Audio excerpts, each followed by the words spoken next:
Welcome to 2084. Hi, we're Blooper Team, and today we want to walk you through the cyberpunk dystopian world of our new game, Observer. If you played our first game, Layers of Fear, you know that we make a different kind of horror. Something a bit more cerebral, emotional, and psychological. We like to call it hidden horror. I'm with the KPD, if that's what you're asking. Seriously? We haven't had a cop around these parts and... We think of hidden horror as a subgenre.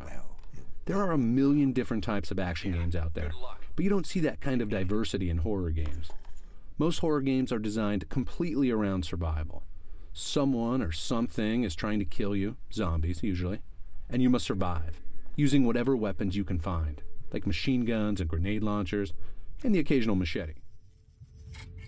Still fresh. A few people who played Layers of Fear went into the experience expecting survival horror, and were naturally disappointed in our lack of machetes and missile launchers. So let's clear up that confusion right now. What is hidden horror? We define it using two main ideas. The first is the subject. What is this game about? The axis on which the whole story and gameplay revolves. In Layers of Fear, the subject dealt with the edge of sanity. That cliff where sanity ends and insanity begins, and then jumping right over. In Observer, the subject is the boundaries of our own humanity. Where does our humanity begin, and where does it end? The proverbial fight between man and the machines we create. The deepening reliance on technology in our everyday lives. How that technology can be used as a tool, but also as a weapon. Don't be afraid. After the subject, the second element of hidden horror is catharsis. We want to scare you in such a way that you are going to feel a release. We want to draw out the horror that hides within you. The horror that hides within us all. I got it. We'll help you to confront those fears, look them straight in the eye, and let them go. Damn it. Still no connection. Listen. One of the fans of Layers of Fear put it best. So that's what it feels like to be I insane. can get whoever's responsible for this if you help me find him. So what does it feel like to be an observer? Observers are neural detectives. They have the authority to hack people's minds and relive their memories as a way to solve crimes. The device on Dan's wrist is the DR3AT, or as it's known to observers, the Dream Eater. The Dream Eater is what allows Dan to hack into people. The idea of inserting yourself into the mind of another is just one of the ways we test the boundaries of humanity, the boundaries of the individual. If someone is inside your head, are you in fact you anymore? Is the ability to force the deepest memories from a person morally acceptable? One could argue it's a new form of psychological rape.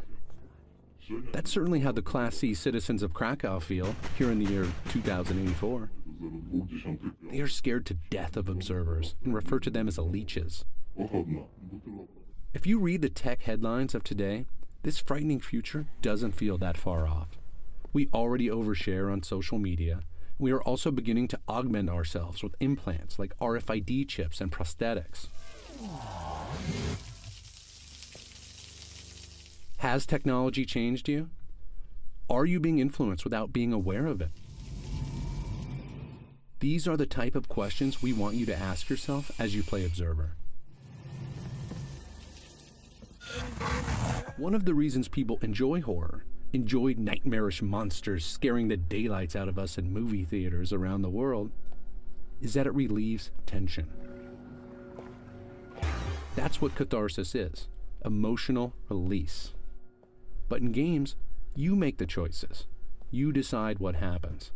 That's much more powerful than simply watching a movie on a screen. You experience and interact with the horror yourself. Because of this, you are constantly asking yourself as you play, why am I afraid? Why does this feel wrong? What am I really afraid of? In this dystopian future, if you really stop and think about these questions, you'll experience what we like to call Catharsis 2.0. This is a release from fears you didn't even know you had. That's some next level catharsis right there. Is it morally acceptable to hack a person's mind? Even if the person gives their consent, the observer will have complete access to that person's entire memory. They can find, take, and use whatever they want.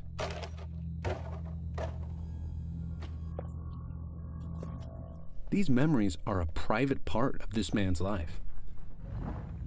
Detective Lazarski is just plowing right through it.